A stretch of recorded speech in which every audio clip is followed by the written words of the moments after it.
хәерле көн. Менә бүген 21 февраль Байлар сабасында балалар җәтсәгенең актлар залында Саба районы һәм безнең күрше районнар Казан шәһәре яшьләре арасында 23 февральгә Ватан саклаучылар көненә багышланган безнең киберспорт буенча ярыш бара.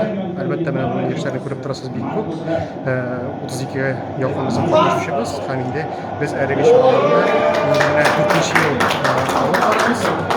Күреп торасыз, безнең география киңәйгәннән киңәя бара. Инде менә Казан шәһәрендә хәзер егетләр килеп катнаша башлады. Шуңа күрә менә зур хыялларыбыз, Алла бирсә, моны инде республика күләмендә Саба районы яшьләр арасында җыеп, барысында инде шундый бер республика турниры уздыра хыял бар. Һәм киләчәктә без моны инде Алла бирсә чынга ашырырбыз дип уйлыйбыз. Һәм форсаттан файдаланып барлык ир-атларны, егетләрне шушы матур бәйрәм белән, шушы күркәм бәйрәм белән тәбрик итәбез. Күпләребез аяз, илләребез тыныч булсын. Бәйрәмләсен.